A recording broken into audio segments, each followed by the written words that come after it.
Children of the night, what music they make. They're all gonna laugh at you. They're coming to get you, Barbara. What's that? I'm not gonna hurt you.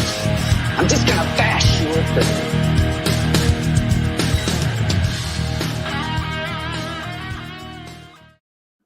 Welcome back to Final Guys. We have a different kind of episode for you tonight. We are joined by the writer, editor, and co-producer of Bloody Hell, Robert Benjamin, right? Did I get it all? You got it. That was it. Yeah, thank you. Yeah. I read IMDb really well.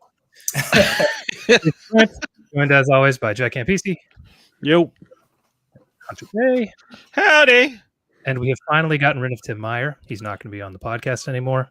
So, yay for that. He found out Robert was going to be on. He's like, I can't handle it. Oh, man. And we bounced him. To your show.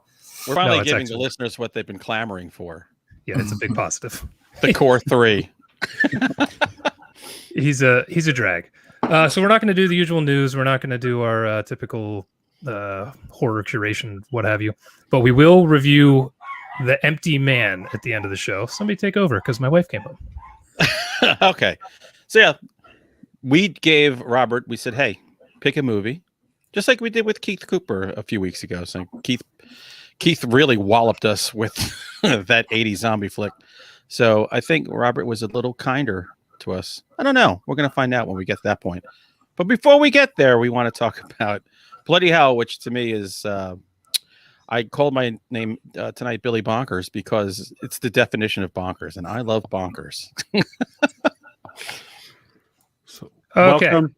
The dogs have stopped yapping. I have returned. Let's let Robert say hi. Robert, yeah. Well, hello, guys. Hello, Final Guys. Thank you for having me on the show. I watched the episode that you reviewed the movie, and I was actually thinking, like, this would be a cool bunch to chat with. So I appreciate you guys inviting me on. Yeah, no. Oh, we want to get in your head after watching that. Sure. Yeah, appreciate you buttering us up. You know what? I would be remiss if I didn't put the drinking words up. Somebody want to read these? I'll read them. Here we go. So just so you know, this is a thing where drinking rules are given to us by this secret person somewhere out in the middle of we don't know where. We say the words, people are supposed to drink. I don't know if anybody really does. If they drank as much as they should, they'd be dead. Like we'd have no listeners at all. So Jack's words tonight are boogeyman, hell, and cult.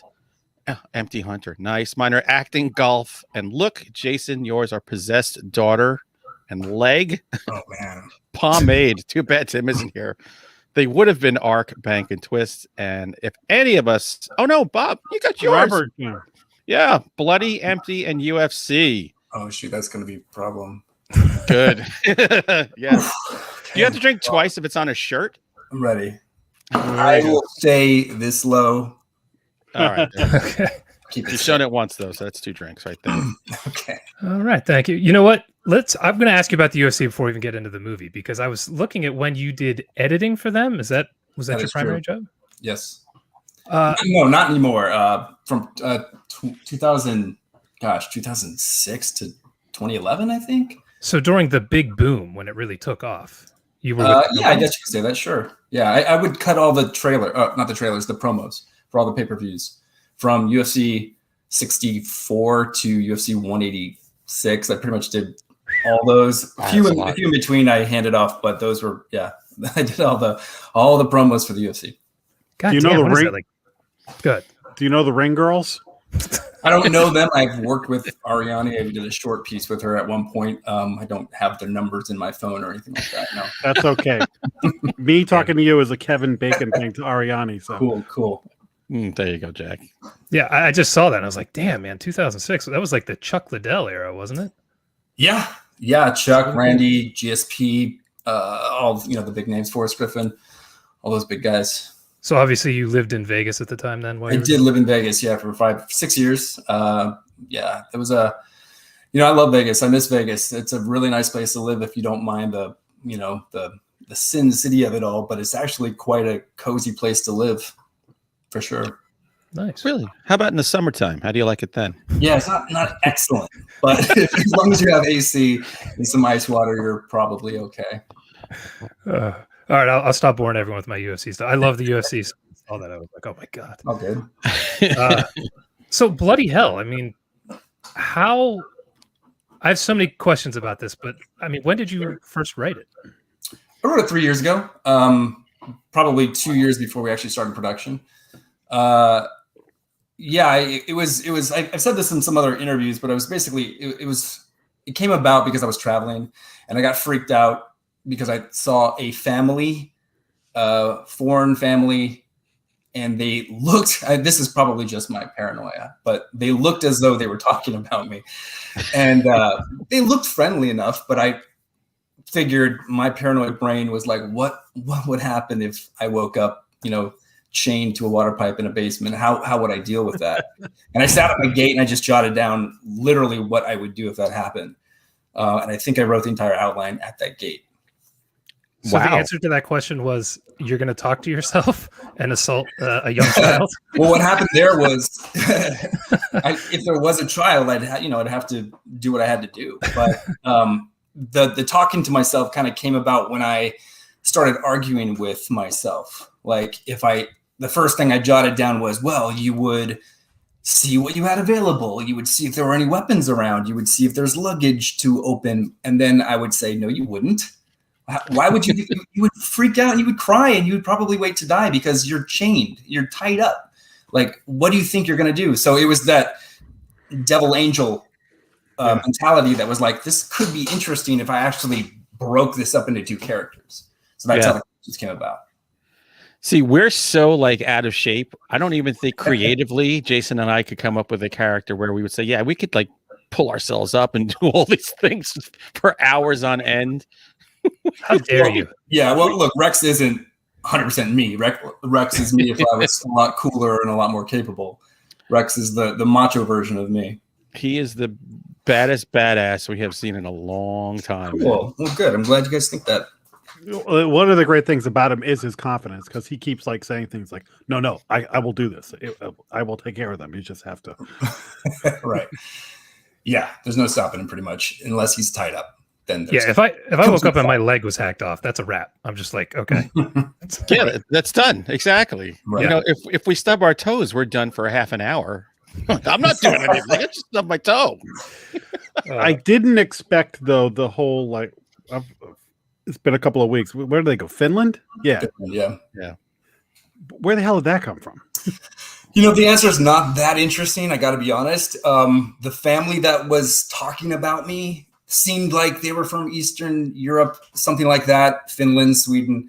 But then when it came down to what was I going to put on that plane ticket, I thought hell was pretty cool, and it was very in tune with what the movie is. So it is kind of cheap, but I chose Helsinki, Finland, basically to get that plane ticket joke in there. That's cool. Yeah. I kind of like it though. It gave it that, because in the very beginning, it has this real adult fairy tale feel. And I think for us, for Americans, we're like, that's probably where all these fairy tales, in our head, all take place. So it gave it that kind of surreal aspect to it too. Cool. Great. I wanted to ask about the leg thing since you guys brought it up. Sure. One of my favorite parts in the movie was when the golf ball rolls and hits the inside of the wrong leg, the opposite leg. And I was like, how did they fuck that up when they were shooting it? This movie's really good, and yet it looks like this guy's leg isn't there. And then the reveal, I was like, oh my God, that was so brilliant. Yeah, I remember you saying that last 2 weeks ago when you mentioned that, and I actually love that you thought that. I love that you thought it was a screw up, because if you don't know what's coming, it's kind of hard to make heads or tails of what you're actually looking at. So immediately, as soon as you pull out, you're like, oh, okay. Yeah, but I'm really glad you were confused by it. Well, I wanted to ask, that is such a great end of the first act twist. It's one of those that I don't know that I would have the balls to do with the character, because I'm like, now he's a freaking cripple and he can't do anything. Right. My action movie, but it totally worked and it turned the movie on its head. Did you have that idea right away, or did that come to you as you were going through it? So I think what needs to be said was is, I love horror movies. I've been a fan of horror movies since I was 6. The first movie I saw was literally, I think one of the first movies I ever saw. Like in the first 5 or 10 movies was Creepshow, which is really weird. Damn. I saw that when I was 6 years old. My mom banned me from watching horror when I was around 13 because that's all I wanted to watch. So I think the idea of putting your hero in peril so early just came from the desire to want to see that, because usually it doesn't unfold that way. You usually have to earn that at some point and somehow and get there a lot later. But from my experience writing, and I wrote a lot of like really garbage screenplays before I wrote Bloody Hell. But what I found was really interesting was, what if you took something that easily could have went a lot later in the movie, maybe even the end of the movie, and put it 20 minutes in? And it was more of just like a test for me just to see if I can sustain that. And it really helped me to up the ante. Like, I really have to match that level of intensity now. Hence the little kid, hence the ending. I mean, it was a lot of fun trying to up myself. So I feel like it was more of a test that ended up paying off. Yeah. I had somebody who's not a horror fan. I was talking about it at work and they're like, oh, what's it like? Here I am thinking I'm being clever. I go, oh, it's Gerald's Game on ayahuasca. And then he looks at me and goes, what's Gerald's Game and what's ayahuasca? I was like, just forget it. Mm-hmm. Just watch it. Just watch it. It's crazy. A common thing when you talk about how to write a book or a story is, well, you introduce the character, then you put the character up in a tree, you put the character through hell, and then you resolve it, whatever. So the put the character through hell thing, you pretty much nailed that, like in spades. Like, great. You cut his leg off, but then like he's getting stabbed in the chest with the tranquilizers and all that. Like, you really do beat the hell. I mean, Bloody Hell is a perfect name for this movie. Thank you. Yeah, thank you. Yeah. I mean, that was kind of what I was alluding to, is like, how do I just make the audience like tug on the audience's emotions here? Like, he's already been through so much, especially when you learn what his past is comprised of, like all of that. And then to especially the needle in the chest, which is like, you think he's going somewhere. You think he's got an edge now. He's just befriended this girl. She just gave him this knife. Like, we want to see so bad what he can do now that we have a sense that he's kind of a badass, and now that he has an advantage. But oh no, he just got knocked out by a tranquilizer. Now what's going to happen? And for me, like, that was just like, when I jotted that down, I'm like, okay, I think we're onto something here. This is kind of cool, because I wouldn't even know where the movie's going at that point. Well, that's the beauty, because it takes all your heavy expectations of a person who's watched a lot of these movies and you put it all on thin ice. So the minute that he's hanging there without a leg, I'm like, well, I don't know what's going on here. Anything can happen at this point. Right. And that's great. Yeah, it was so shocking. I was wondering if it was going to be one of those, oh, it's a dream sequence 2 minutes later, which pissed me off. Mm-hmm. So when it wasn't, I was really happy. Sorry, Jay. Yeah, the other thing I mentioned last time was, we always want like I compared him a little bit to Ash in Evil Dead. Yeah. And what I loved about this was, you created something that we all love, Evil Dead, and we want more, but we don't want to remake. We don't want to reboot. We're like, create something in that spirit, but that's an original idea. And you did that. And I'm sorry, his name, Ben O'Toole. Is that it? I mean, my God, his acting performance is amazing. And what you wrote for him to do, that it gave you that. This is like, if you like Evil Dead, you should love this movie. You're going to have a blast with it. Yeah. Ben is fantastic. I mean, we spent a year probably trying to find Rex.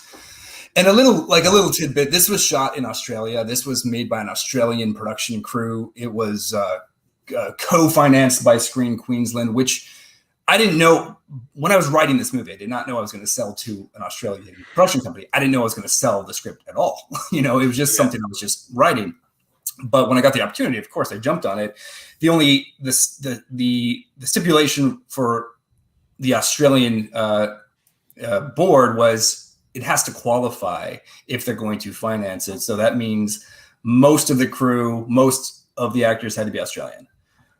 which is like, okay. I mean, I'm just not as familiar with the Australian film market, but I don't see a problem with that. I'm American, so that checked off the American in the crew. Everyone else had to be Australian.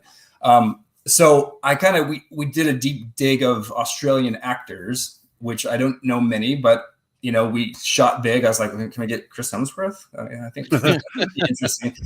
Of course, we couldn't. And then we just went down the line of who the producer suggested.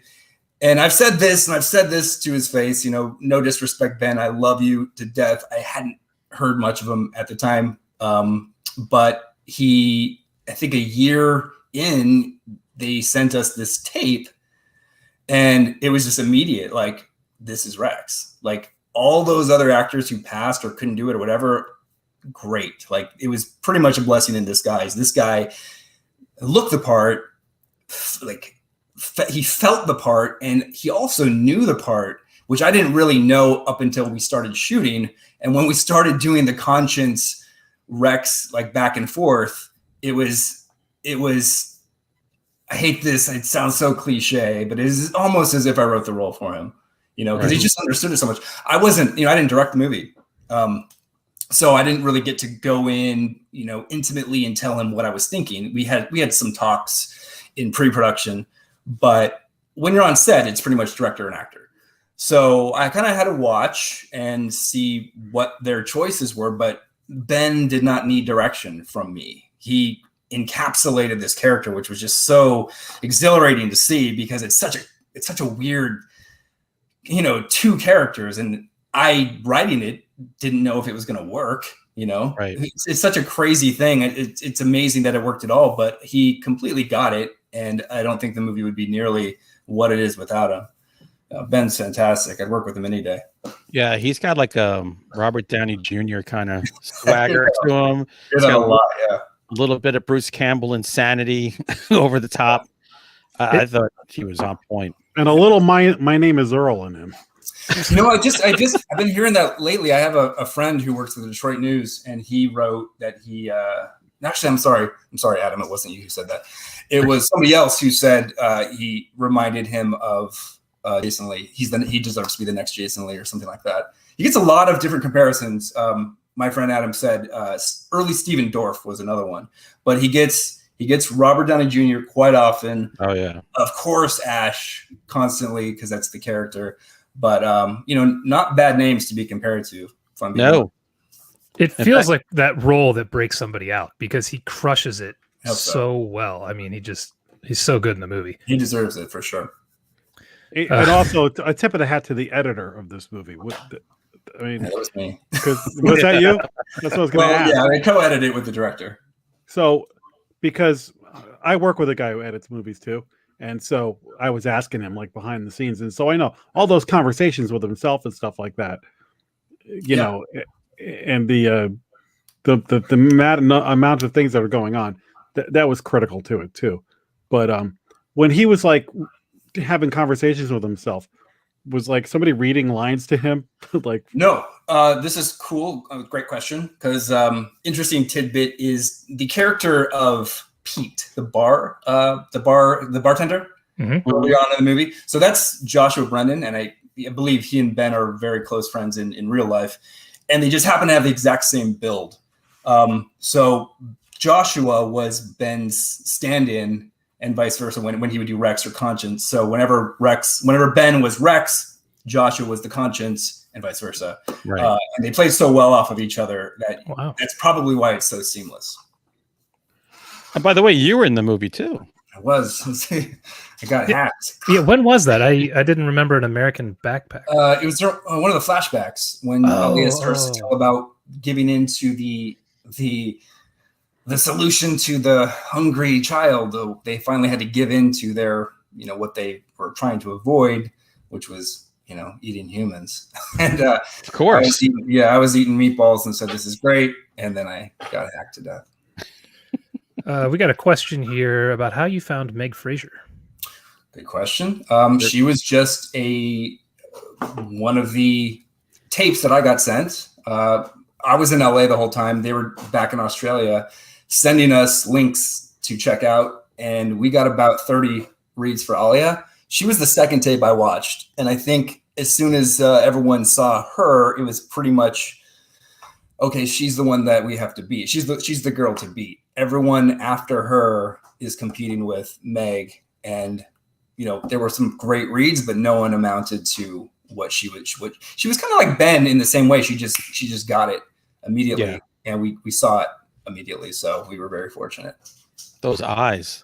Like, you can't go to acting school to make those eyes. And it's weird. I'm actually watching the movie right now, but I watch it, and there's so many subtleties in her performance that I would never have even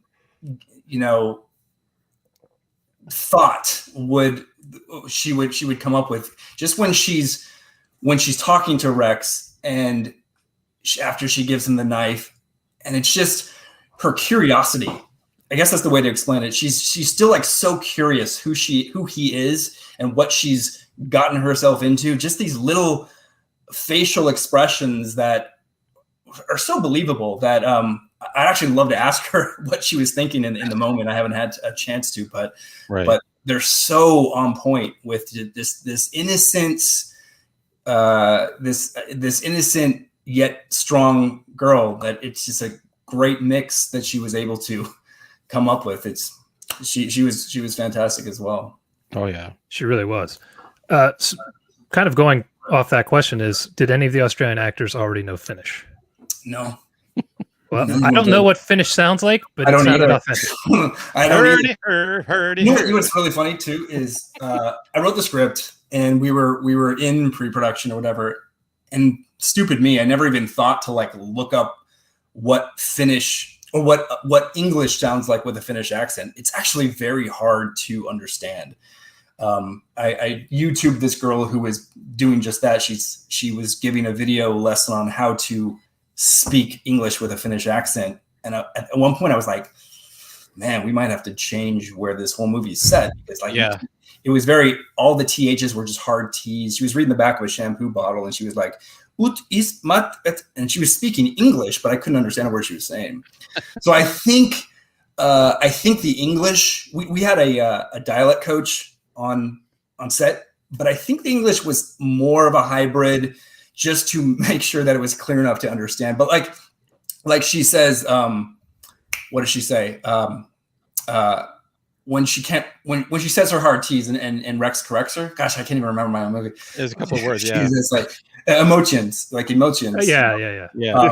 So those were actually ad libs by Ben when he's like, "It's emotions," by the way. So that wasn't even in the script. Ben did a lot of ad libbing, but that was kind of to my point. Like, the English version of Finnish is very hard and harsh. So I think they did a good job kind of giving us a little leeway there. Yeah, that's okay. I like a movie I can understand. Like sometimes you see a movie made, like I'll see like a movie made in Ireland, and it was only made never to come off the island. You're like, and I'm Irish, and I grew up with grandparents that had heavy brogues, and I'm going, what? I don't know what's going on. Right. Where are the subtitles? I feel that way when I watch Snatch, but I think you're kind of supposed to feel that way. Oh yeah, who knows what the hell anybody's saying in that movie? Yeah, I've seen that movie 2 or 3 times, and I'm like, what? Yeah, I just can't do it. I wanted to circle back quick to when you were talking about having the dual characters for was it Rex? I can't remember his name. I'm so terrible. Yeah, Rex. I noticed something because I had put it on again today, and I noticed that it seemed like, I don't know, what do you call his alter ego? It's conscience or whatever, I guess. It's his conscience, yeah. In the script, it's always Rex's conscience. It kind of seemed like at the beginning when the bank thing was going down that he was like the devil talking in his ear. And then, but I noticed after he's in Finland, he kind of seems like the angel talking in his ear. He's trying to get him to save the girl. He's trying to get him to kind of not shoot people in the dick and other things that he was gung-ho for. Was that something that you had thought of, or did it just kind of come naturally and that's in the movie? Well, I look at the conscience as exactly that. It's your conscience. It tells you what you want to do, and it tells you what you should do. And I think in the bank robbery, he wanted nothing more than to kill all those guys. So the conscience was just kind of like, yeah, do it. you know, like he wasn't like trying to stop him. Whereas Okay. in Finland, in the basement, he was like, I know I should save that girl. I just like, look where it got me before. So the conscience, there's actually been a lot of discussion about that. But he never really changes.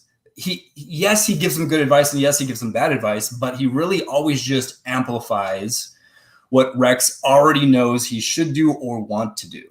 You know what I mean? So he's not Rex isn't all bad. He's not all reckless. He had a bond with Alia. He thought she was hot, and he knew he should save her. So the conscience said, "Do what you got to do." But having been to prison for 8 years, he was like, "No, I'm not going to do that." So yeah, he was just amplifying the organic thought. Okay, so you weren't trying to do like a switch in that; it just was Not really. I mean, there was talk on the set, and I actually think that was kind of in the head of the director that they were going to ultimately switch. But in my head, in writing the movie, it was never switching of mentalities. It was just amplifying the right. Even though killing bank robbers isn't right, but to this guy, it was. It looked cool as hell. Yeah. Yeah. Before we dive into the bank robbery thing a little bit more, we got a question in the chat. What was the deal with the twins? Oh man. Well, thank you for asking, first of all, because I don't know what you mean by that question, but there's a couple things I can say. One, What's the deal with all twins? Good point. One, it should be stated, and he's always overlooked because of how awesome Ben was, but the twins is one guy, it's Travis Jeffrey. He's one actor. Oh. So I set out when I wrote that role, I thought for sure we would just cast twins. And we did a bunch of auditions. And this guy, Travis Jeffrey, man, he bamboozled us because he sent an audition tape with twins. And we watched it 2 or 3 times, and we were like, these are the guys. Like, this is amazing. I can't believe one of them has a wonky eye. One of them, they both look creepy as hell. But then we watched it a little closer. We're like, oh shit, I think that's a green screen. I think that's one guy. And it turned out to be one guy. And Travis actually had that ability with his eye. But you would never know it. He was just as brilliant. I mean, he really nailed this part too. And in a way that I hadn't even imagined, because I feel like in the script, the twins were kind of interchangeable. They were pretty much personality-wise, they were pretty much the same, where he gave them a distinct personality. He made one the weaker follower. He made one the more the aggressor, evil guy. So yeah, Travis did an excellent job with that. I hope that answers the question. I mean, I can't speak to actual twins, but that was the deal with ours. That's amazing. I hadn't even considered that was the same person. Yeah. Also, ballsy sending that in as your audition tape. I like that. Yeah, paid off, man. He nailed it. That's how you get jobs. I'll tell you, the hardest thing to write and create is comedy. And this isn't only like this won't only just satisfy like the horror fan who's looking for something new and weird and bizarre. The comedy in this is, I mean, I was laughing out loud, which is I'm alone. I'm sitting here alone laughing out loud, which is so hard to do. But there was just sometimes when they're they're dreaming about hugging each other in the field in the middle of like total mayhem. They're having these fantasies, the way the bank heist went down. I mean, everything. When he gets reunited with his leg is my favorite part of the whole movie. the dance he's doing and the smiling. Yeah. Yeah. I mean, just so hard to do. And it's one of the funniest movies I've seen in a while. And I'm even including movies that just say, hey, we're just a comedy. Well, thank you. And what's really interesting about that, and I really appreciate that compliment. I didn't set out to write a comedy. I set out to write a scary movie. I was going to write a horror movie. I mean, how do you don't come up with an idea about a cannibal family kidnapping you and cutting off your leg and think this is hilarious. Right. Like there were imagery in my head that was like, this is going to be so scary, him trying to escape this family. But it was when I developed the conscience and I just started writing this banter that was like, this might not go the way I immediately thought, because this is pretty funny. I mean, the one of the first things that I wrote between them two was the Misery reference, which I love the movie Misery. It's one of my favorites. And it was just like, it's kind of a similar situation, like he's held captive. So when I wrote that, how did Paul Sheldon escape? And they went back and forth, and he said, okay, we need an insurance policy. And then Rex says, and a typewriter. I just like that's really funny. And I was like, okay, if I go this direction, I have to really go this direction. So I kind of didn't hold back. And I'm not saying this with any ego at all, but the conversation between the two came very naturally because it was just me talking to myself. It's like, This is what I would say to myself. I didn't really have to reach too far. So the humor just kind of came, and I just went with it. And I'm glad you think it was funny because, not everyone does, but to hell with them. It was fun. Oh no, I mean, I love horror movies that have a sense of humor, and right, me too. We were saying, coming right out of the gate of 2021, this is the movie that kicks off the year. We're all like, oh, like wow, the bar's now high because you just enjoy these so much. You're giving me my come to daddy feels from 2020.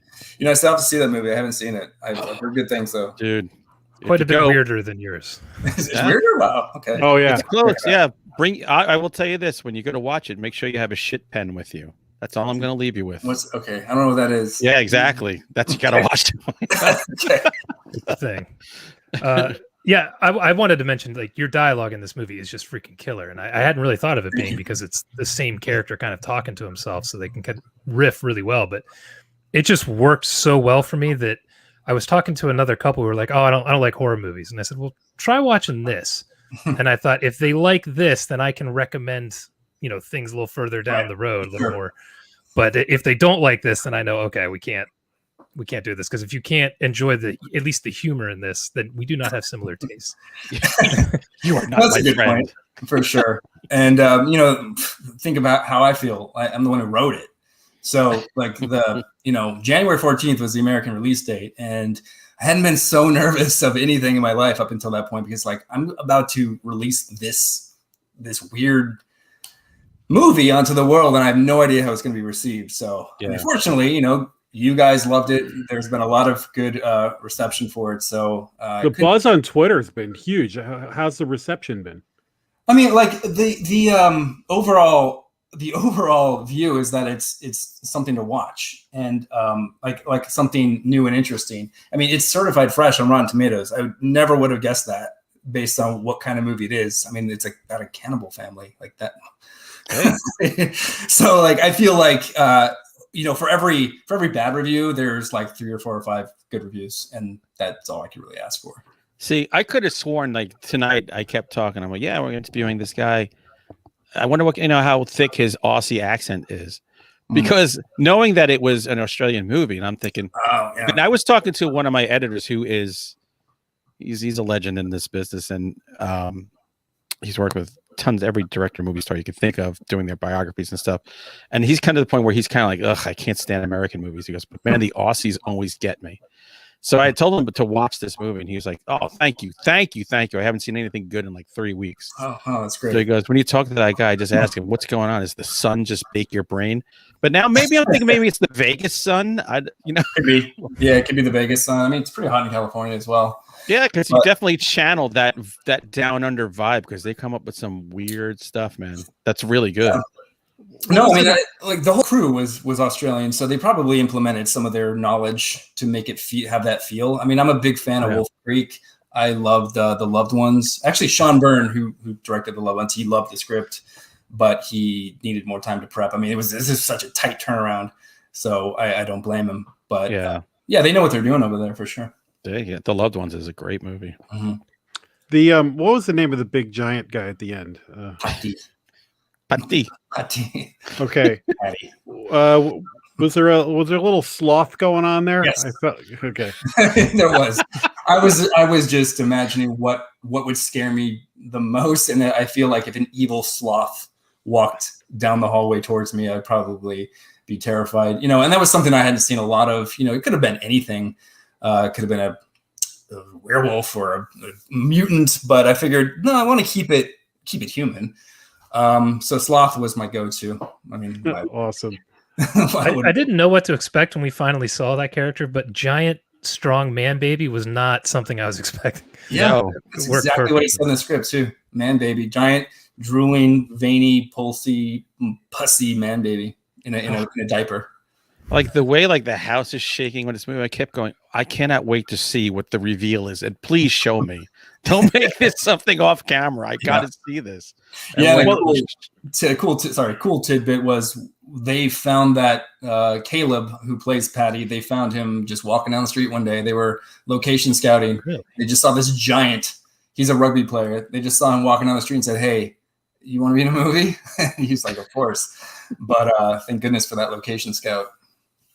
Well, between waiting for the confrontation with him, and then another thing that I really liked was the way that you kept teasing what happened in the bank, Mm. and then you finally show it later. Because all I wanted to know was like, what the hell did he do in that bank? Right. Yeah. Yeah. Well, I'm glad you still had that feeling, because not only the original script, but the actual first couple cuts of the film, you don't know at all what he did until that flashback. There's a scene. Actually, I'll plug the DVD, because there's Nice. there's 5 deleted scenes on there, and there's a behind the scenes featurette. But Is it the alternate ending where it was all just a dream? of course, So I can buy it for you Jason. gotta have the cop out ending.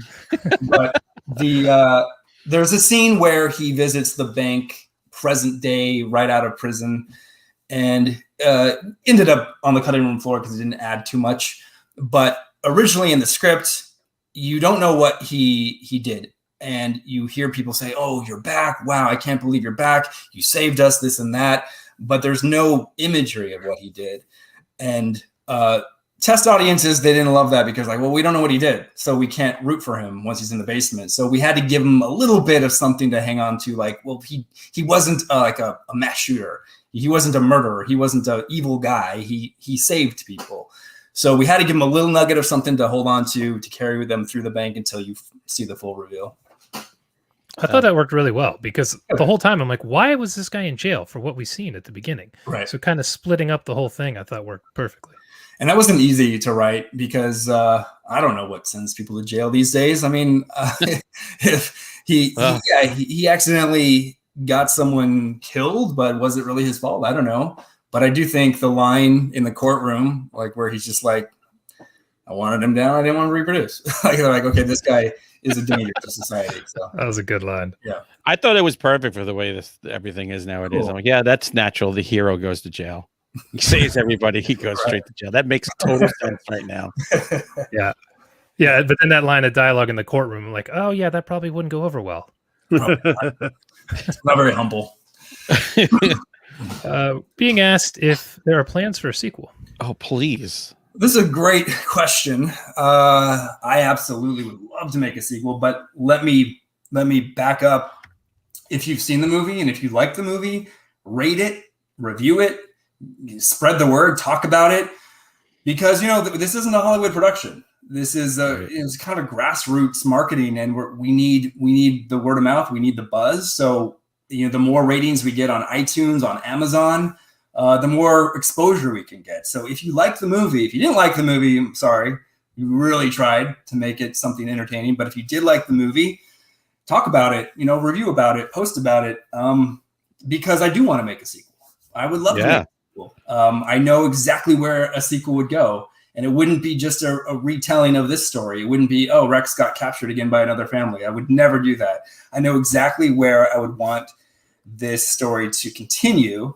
And there's hints in the film where you guys could probably guess, like some dangers that lie ahead for Rex. Well, he's with that dreamy blonde woman who then we see her screw is loose. So Yeah. right there. That's one thing immediately you want to know what's going to happen with them too. There's also some surviving family members living in America. So they got to be kind of curious of what happened. I'd like to see the next National Lampoon's Vacation movie with Rex and Aaliyah. Oh man, that's such a good idea. I love the Griswolds. That would be quite a different movie though, I think. It would. I think it's needed. A wisecracking badass. I'm sorry. No, I said I'll see if I can get the rights to that. Yeah. I love sequels or whole series actually with wisecracking badass characters, movies, books, whatever. So if it doesn't happen, you should totally write a book with this dude because it'd be great. That's a great idea. I mean, I'm planning on writing it anyway, and we'll see what happens with it. But yeah, I mean, maybe a graphic novel or something. That's not a bad idea at all. Yeah, that'd be awesome. Gee, Jason, I'm so shocked you like wisecracking characters. What are you talking about? Every character in a Jason novel is a wisecracking, snarky asshole, but you love them. Like, Most of them your are, thing. yes, it's true. That's your skill, man. You got a skill. You have to be a wisecrack asshole to pull that off well, I think. Yeah, we know. We've known you long enough. So besides a Creep Show being your first horror movie, what are like a couple of your favorite horror movies? Pretty much the standards. I love Texas Chainsaw Massacre. I love The Exorcist. I love the Evil Dead series. I love The Ring recently, which actually I was going to allude to later when we talk about this other movie because it had ringy vibes to it. Mhm. But I mean, I don't know. I just grew up reading Fangoria and Toxic Horror, if you remember that magazine. Anything that just kind of is out of the box and one of the only movie to ever scare me, and it's such a weird choice because the whole movie itself isn't that scary. The ending of Sleepaway Camp. Have you guys seen? Oh yeah, of course. I saw when I was 13 years old. And at that point, I was a tough 13-year-old. I'd seen everything. I'd seen The Exorcist. I'd seen Texas Chainsaw. I'd seen everything. And that ending was like, it jumped up on me so quickly. I was like, what the what is so funny. I rented the trilogy that night, but I couldn't. I had to sleep with the lights on. That was the scariest thing I'd ever seen in my life up until that point. So that's one of my favorites. Wow. Well, you know what? Felicity Rose, you should have a chance to meet her, and she'll wipe away all that fear you had. Oh man, she gave me nightmares. Crazy. I think I was in my mid-20s when I first saw that, and I was like, really? what? What the hell is this movie? Oh my gosh. The noise, the sound. And then you learn that face was a mask. Yeah, it was like what's it called? Not plaster of Paris. It was something like that though, right? Yeah, the put on some poor guy. It's like, I don't really want to do this. What am I doing? Who knew that making like a mask of a face was easier than just a fake penis? Never even thought about that. It's brilliant though, because I never knew that till years and years after I'd seen that movie. Yeah. Terrifying. Yeah. That movie it's something because every time I talk about it, I'm like, yeah, the movie's fine until you get to the end, and then you'll never forget it. Yeah. Yeah. And then there's a bunch of other ones. I don't know though. The early kill with the boiling water and the chef, and I don't know if you remember. And he's just pulsating. That was kind of. I had never seen anything like that up until that point too. So I don't know. They were a little bit ahead of their time, I think. Yeah, it's not a bad movie. Just it has a reputation for a reason because of the freaking ending. I mean, it's just I don't know who came up with that, but we need to jump into the other movie here in a minute. But I wanted to ask: this is the first feature film you've had made that you wrote, correct? Yeah. Okay, that's a hell of a start. That's well done. Yeah, thank you. How did you go about selling it? Did you get an agent? Did you just start sending unsolicited? No. I'm actually not even represented right now, which hopefully will change if there are any managers watching. I'd love to talk. But so after the UFC, I jumped into movie trailers. After doing promotions for the UFC for 8 years, I ventured into movie trailers, and I did that for a few years. And the producer's previous film, Better Watch Out. Did you guys see Better Watch Out? Oh, yeah. I love that movie. Yeah. So I did the trailer for that movie. And it just kind of happened where they were having a very hard time selling the movie because, as you know, the twist happens like 20 minutes in. So how do you market that without giving everything away? Ultimately, I found a way. They were very happy, and they kind of just said, we're looking for another, our next project. I was like, okay, read this. Yeah. And, they liked it, and that's how it happened. So I got very lucky. It really is what they say about luck. It's, what is it? Preparation meets opportunity. And that's exactly what happened. So I was just ready with it. I was going to say preparation meets H, but that's better. I like your saying much better. Makes more sense. And by the way, Better Watch Out's like a staple now in my house. That's yeah. Yeah, it's a great movie. We watch it more than once. I just watched the trailer over and over again. Is editing how you pay your bills usually? I mean, is that your It day is, job? yeah, it is. It's currently. I'm still doing movie trailers right now, so we'll see what happens in the future. But yeah, I mean, that's kind of what I've been doing for the last decade. Hey, Do you give whatever away the they whole do. movie in your trailers? Oh, You know, I always read that on YouTube. It's like, oh, they tell the whole movie in this trailer. No need to see the movie. Like that's kind of a common comment. Yeah. But it's not always my decision. It's like, you really want to show that? Okay, well, hey, it's your movie. Yeah, you're paying the money. You're right. But it's funny because a lot of us bloody hell. When they told me to watch it, I didn't watch a trailer. I didn't even read the write-up Right. on Amazon. I just said, all right, let me just at this point, I just want to be completely surprised. I think that's a good way to go into it for sure.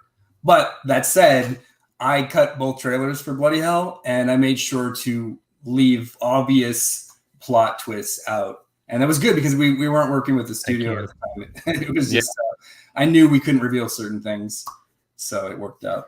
Shit drives me insane. Had I known like about the leg and all that stuff from the trailer, it would not have had the impact it had on me. Right. Right. So. All right. Any other questions before we jump into The Empty Man?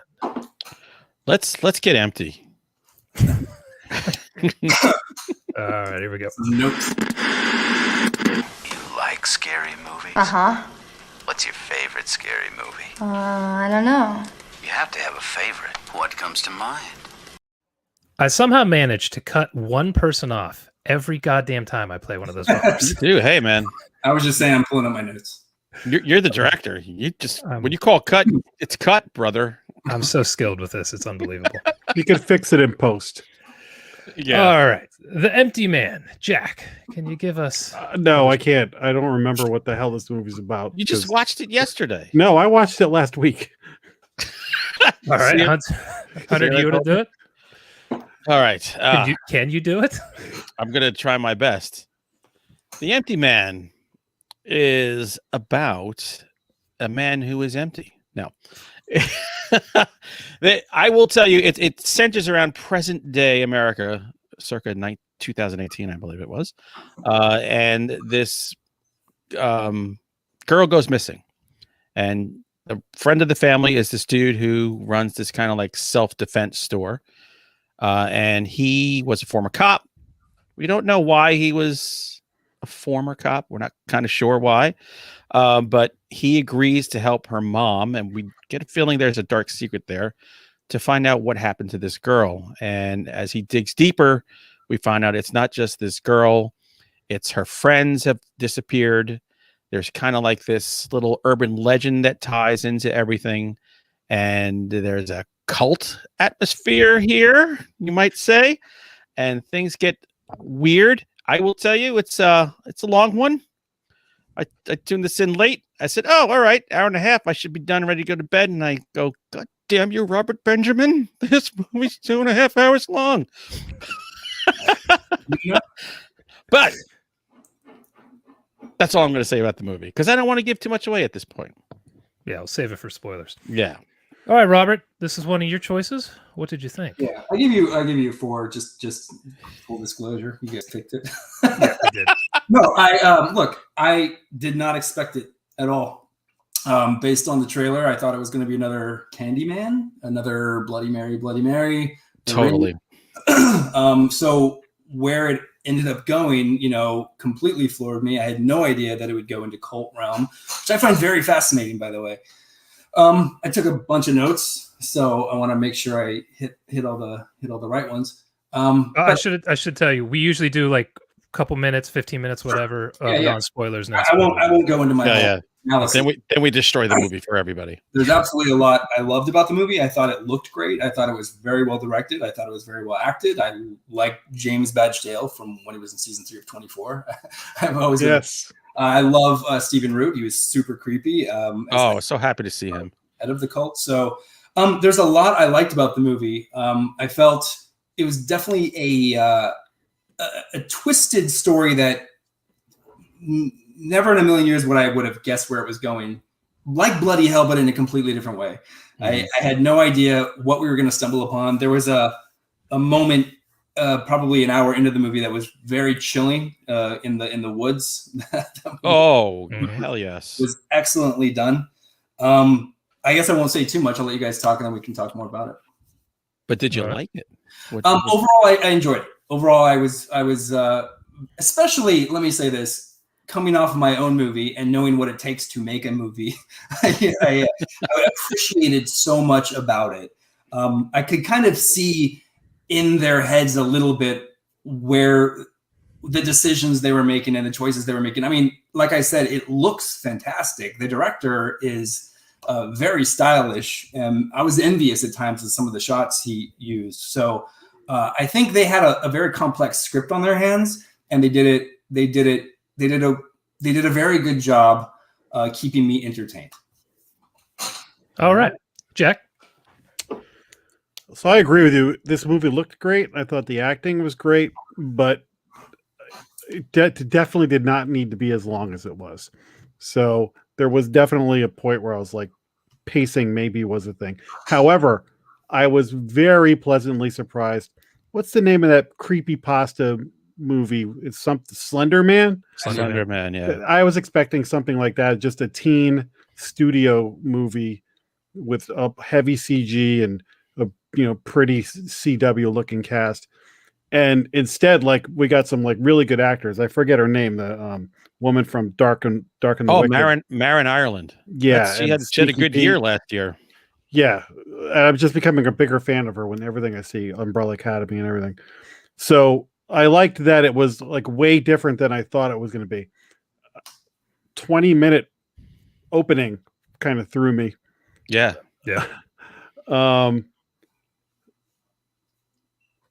Maybe a little convoluted. She's just a little. Just a little. So, like 8 movies in one. You guys have never been in a cult. You don't know. That's true. That's fair. Yeah. So better than I expected. Maybe a little long and maybe a little convoluted, but I had a way better time with it than I expected. And like I said, I think there's a lot to like in here and a few things that you can nitpick on. Hunter. Look, again, I went into this not knowing. I didn't even know it was over an hour and a half. So, and see, Robert, I fall asleep a lot in movies. If you don't have my attention, I'm out. And this is at the end of a long day and recovering from Super Bowl Sunday. It was a tough day. I actually was engaged the entire time. I loved the opening of this movie. This opening in China with the 4 backpackers was great. And there's something that happens there that dropped my jaw. And I was like, whoa, where are we going? I agree. You probably could have cut I think it's 2 hours, 17 minutes. You could have cut 17 minutes out. I'll give it a straight 2 hours because I didn't mind actually going through it to the very end at all. I thought it looks really good. The performances were way better than I thought they would be because there was a point I'm going, so this is like Bloody Mary. Oh God, this is probably going to suck. But it never did. It never dipped to that level. Seeing Stephen Root got me all excited. Should have been in it more. Yeah, I kept hoping that he would come back. I guess they had him for a day and he was done. But yeah, I thought the movie was really good. And there were some moments in this movie that really will stick with me. There's a couple of scenes that I was like, I'm going to remember these when I'm doing my best of list at the end of the year, only because they were just impactful to me. So if you can, any movie that could give me that at this stage in my career, I'll take it. So I liked it more than I thought I possibly would when I started. So kudos. All right. I liked 80% of this movie a lot. Like the beginning 20 minutes, I was like, oh, God damn. Because I saw some people were not liking it on Twitter or something, and I'm watching the first 20 minutes like, this is great. What the hell is everybody complaining about? Yeah. And then it just completely shifts gears, and it turns into a 90s slasher film. It's like with the kids and everything. I was like, wow, this really feels like a 90s movie. And, I like some of those. It's fine. But then it turns into a cult movie, and then it turns into like, it just gets weirder and stranger, and the more stuff they put in, like the less I started to like it. And it wasn't, again, I liked 80% of it quite a bit, but particularly once it got to the end, I was sitting there like, wait, what? Why? See, Like what? Like there's just too much shit in this movie. Tim would have loved this. This is like Probably. David Lynch. This is a very Lynchian kind of stuff going on where you're going, oh, okay. So I guarantee, I'm sorry he couldn't be on here because I know he would have loved this movie. I really want to hear what his opinion is of this because I have a feeling the stuff that I was like, like I feel like if they cut the kids stuff out at the beginning and then they changed the ending some, this would have been a movie I'd have been talking about all year. You know, I really enjoyed a lot of this, and yeah, it looked great. There was one shot that came from the sky down and followed a car. Yes, I was like, holy shit, that was amazing. Yeah, it looked incredible. So you know, I liked it, but man, that ending was a bummer for me. Really? Yeah, I personally think the ending would have been a lot stronger if they kind of just flushed out some of the story a little earlier on. And I think that was my biggest problem going in. I like I said, I really liked it, and I loved the imagery, and I loved where they were going with it. The ending is something I would typically want to see. How that a movie like that end. I just feel like maybe the setup wasn't quite clear enough to really make that land. I agree with that. The setup starts late, and they kind of waste some time with the teenagers and the legend thing, which is kind of the hook of the trailer, like the whole blown in a bottle on a bridge thing. You could have like streamlined that a little bit and start getting more into the main character and like his little line of "I grew up in San Francisco," which is funny, really right? But like they really didn't start planting the seeds to that stuff till the end. Yeah, towards the end. When it ended, I go because there was a pause, like it went to black. I'm like, so this isn't is this the end? I wasn't sure, and then the credits came. I'm like, oh, okay. That could have been a more impactful ending. I will say this is a movie, and it happened everywhere throughout the movie, of being chased by something unknown and scary. It happens in China. It happens to the kids on the bridge, and it certainly happens to him in the woods, which that scene flipped me out. Great scene. Yeah. So that seemed to me be the underlying theme of run for your life, mother effer. Something's coming after you. And I thought those three scenes were excellent. Yeah, totally. The stuff in China in particular at the beginning, I was like, God damn, this is like the ritual almost or something. Like I was really digging that. And then when it cut to those kids, I'm like, what the hell? Like what is, not that it necessarily ruined the story or anything, but I was really looking forward to seeing what the hell was going to happen in that cabin. And yeah, I loved the design of the skeleton in the cave at the very beginning too, with all the fingers and the long knuckles, and I thought that was really cool. I said, this is like Alien. It's like falling into the alien crevasse. Well, that's interesting too, because I feel like, and we actually got the same criticism for Bloody Hell, like kind of maybe tried to do a little too much in the runtime, which was a long runtime, but there was just so much packed into it. It was hard to kind of navigate which story you're supposed to really follow. What was the main story?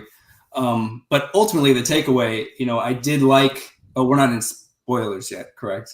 No, Jack rings a bell. I did like the resolve, and we'll get more into that later. But yeah. Well, I think it was I think it was supposed to be that way too. Mm-hmm. Because you're just as confused and convoluted as he is trying to unwrap this onion and get through all these layers. And then you find out there's a reason why there are all those layers. So like in retrospect, I thought, oh, you know what? This does make sense to me. But at the time I'm going, what the?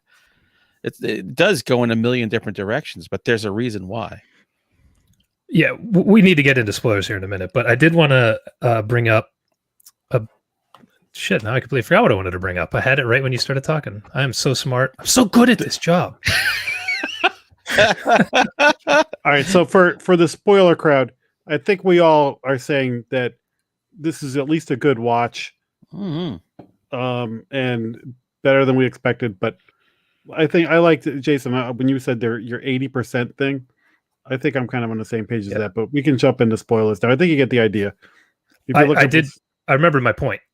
Oh, there's so much story in this that I thought maybe this was an adaptation of a novel, and it was actually a graphic novel. So I wonder if they had to compress a ton of story down into this, and that's why they're kind of in the last 20 minutes they're just dumping like story on us. Yeah. Yeah.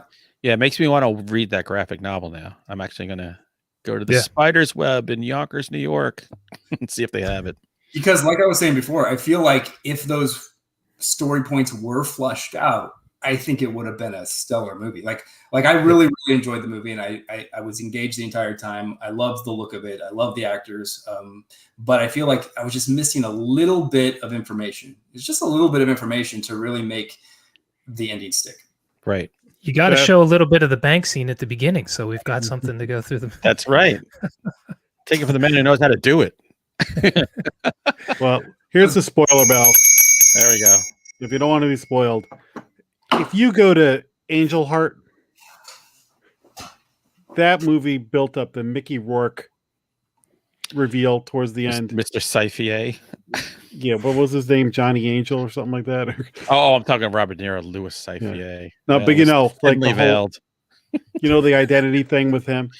So can I just ask the question? Yeah. What exactly happened at the end of this movie? Like, So he's a tulpa. So he's a vessel that they created out of thought. So he could take over being the next antenna for this force. So he was never a human until they created him by thought. Right. What I wrote down: time plus concentration plus thought equals flesh. Yeah. Oh, that's right. I guess my question was because I loved how when he called Nora at the end, she didn't know who he was, and that kind of like sealed it for me. Like, oh, okay. But I guess I didn't know the detectives knew who he was. Like the detectives knew that he was an undercover cop. So I was a little confused there. Maybe that was just something I missed. But those are the little details that I feel like if like no one knew who he was at the end, it would have made a little more sense. No, I agree, because I had an issue with that too. I'm like, oh, well, he's interacted with too many people who seem to know him. So was a lot of this in his head? Was he tripping, or are they being controlled as well? Yeah. God. It could have been all in his head. It could have been like a Usual Suspects thing where it was just you don't know what was true and you don't know what was made up, which I can appreciate. Just leaves you guessing. I didn't understand how after we find out the guy has been conjured out of the air 3 days earlier, why then we got to see the scene where he was cheating on his wife while she and the kid died. I'm like, but that didn't happen. So why are we seeing this now? Because they created a history for him, and he's trying to cling to that history to say, I'm not this thing. I've been here. Right, but they should have showed us that before, because now we know it didn't happen. So showing it to us doesn't matter. Yeah, but like, we're seeing it through his eyes. Like he didn't want to think about it because he was ashamed. And now don't call this a comeback. Watching the movie. I'm watching for years. What's that, Jack? I said, don't call this a comeback. I've been here for years. Plus, the script called for doggy style, so they had to get that in there. Yeah, they did. One of the things they had to do. They did sneak that in there. So wait, but the guy in the mountain that fell in the crevasse, he wasn't conjured. He was just possessed.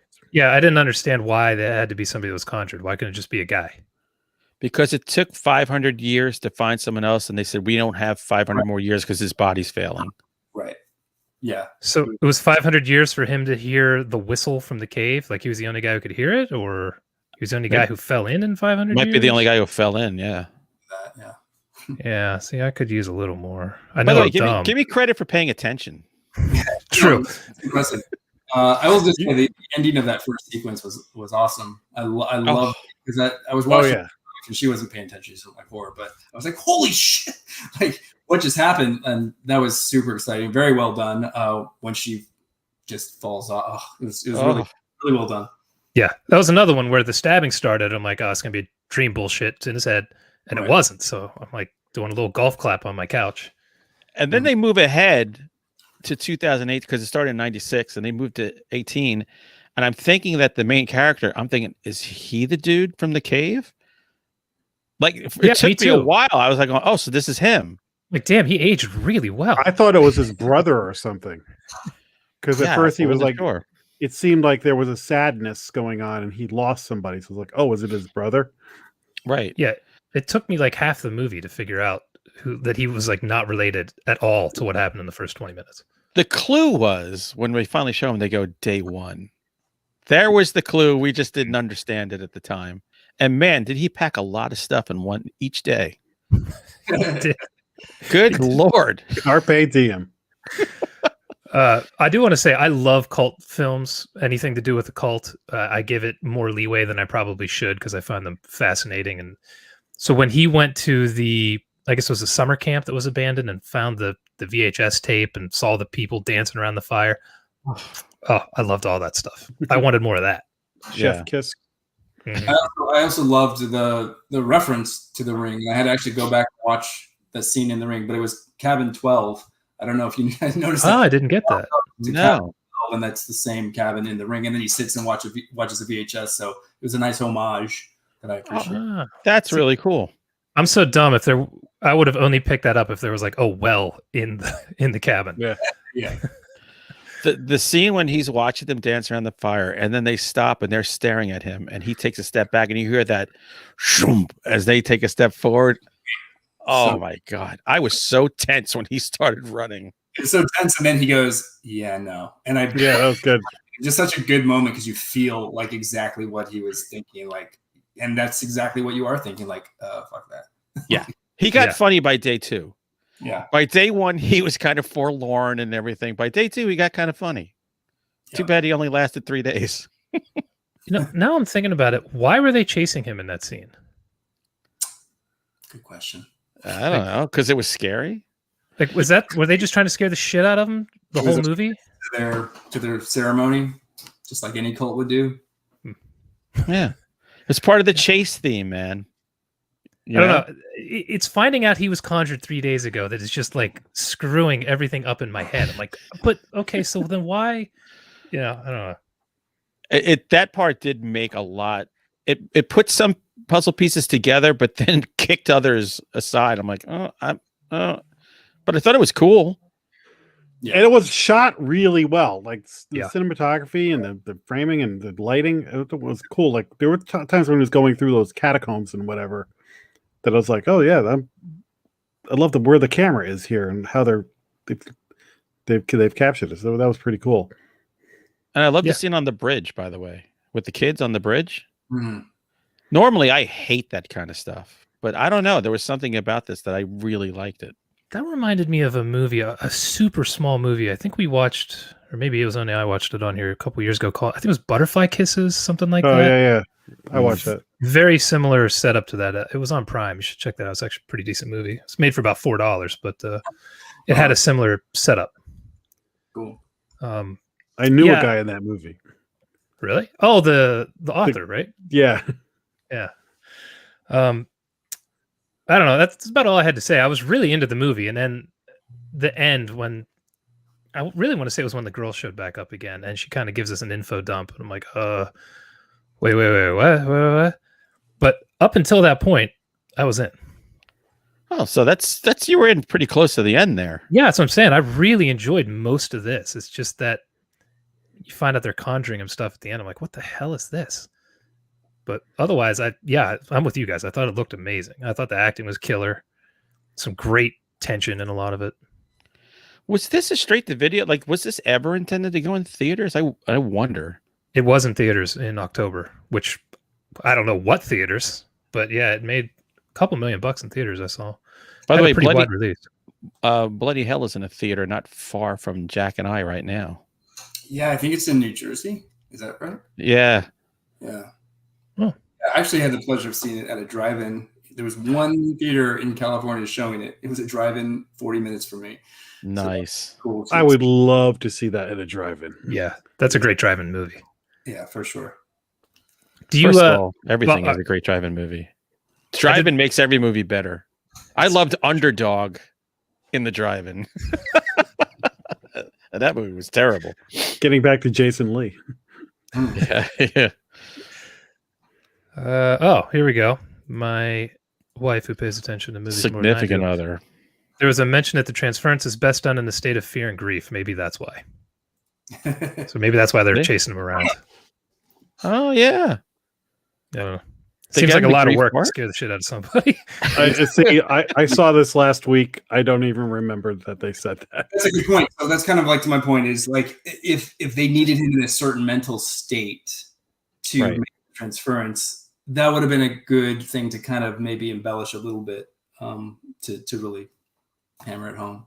Yep. All right. Seems like we're all pretty much in agreement. Good stuff in this. Yeah. I think thought it was a fun movie. I would have liked the reveal of what he was a little earlier and see how he processes that or what he does with that, because it just happens so fast. There's no real breadcrumbs to it till late in the movie. Yeah. Well, there are. There's breadcrumbs through the first time you see him, day one. That's your first breadcrumb. Yeah, but from him. Well, I know that's hard, but there's certain things they could have done to make him less steady about his place in the world.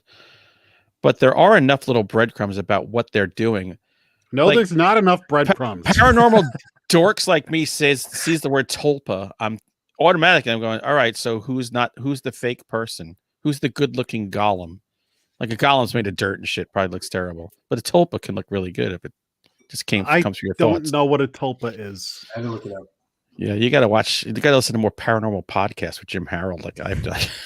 I skip all tulpa episodes. I'm going to make you a tulpa in my next book. Yeah, I missed that. I had to listen to a podcast to understand this movie. That was my bad. I should have done more research on that. Oh yeah, totally. All right, before we let you go, Robert, do you have anything on the burner? What are you working on? I have a script I just finished. It's kind of making the rounds of my inner circle. We'll see if anything happens with it. It's completely different than Bloody Hell. It's more of a thriller drama, dark drama thriller. Would love to see something happen with it. And then again, of course, if there's an opportunity to make a Bloody Hell 2, would love that. But as of now, just kind of finding my way. See what happens. Can I suggest the title for the sequel is Hell Yeah? I'll take it. I think that would work. Bloody Hell Yeah. You said there was a DVD available. Is there a Blu-ray as well? I think there is, yeah. I just don't have a Blu-ray player, but there is a DVD and Blu-ray, I believe. Go to Amazon.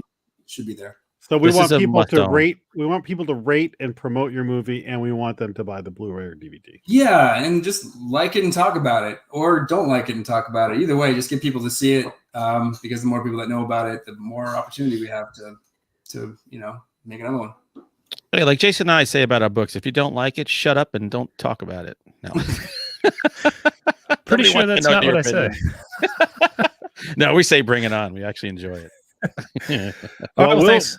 We'll be talking about your movie in our end of the year wrap up, because I think all of us are putting this high on our list of the best movies of the year. So thank you guys. Yes. Well done, my friend. Yeah, that's a guarantee. I think what we should do when we do our year end, we should actually have some of the folks we've talked to on. And then we should not put their movie on our top 10 list, but that's how. That'd be so fucked up. And now the writer of The Empty Man. Thanks so much for coming on, man. Good job with the movie. It was pleasure. I had a lot of fun, so appreciate it, guys. Thank you. Yeah, man. Thanks for making a movie that now I have to go buy and own. My shelves are going to collapse from these things, but that's all right. Before I hit the end, do we have a movie for next week? Have we decided? Oh, yeah, we're going to, the one, Hunter, you said. Yeah, we're going to do The Queen of Black Magic. We're going to do, it's the Indonesian film. We're going to do the new version, I think it was done by the same people who did Impetigore, and compare it to the 1980 version. So you're going to get 2 for 1. Wait, so we have to watch 2 movies? You can do it. You Was I just drunk watched when The this Empty Man. went 2 out? movies will equal 1 Empty Man. You did not say in the email. All right, then don't do the comparison. I don't care. I'm going to do the comparison. It's fine by me. Oh, God damn it. You don't spring that in front of the Because children. other than Australia, Indonesia gets me. You have this conversation off, not in front of the kids. Well, now, guess what? Now you have to do it. Now it's out there. Nope. That's how I do it. Welcome to my life, Robert. I'm not And watching it's on Shudder. You don't even have to pay anything. You're done. Oh, okay. You should have opened with that. All right. Thanks so much, man. Thank you. Good luck. See you. Hey, guys. Bye, brothers and sisters.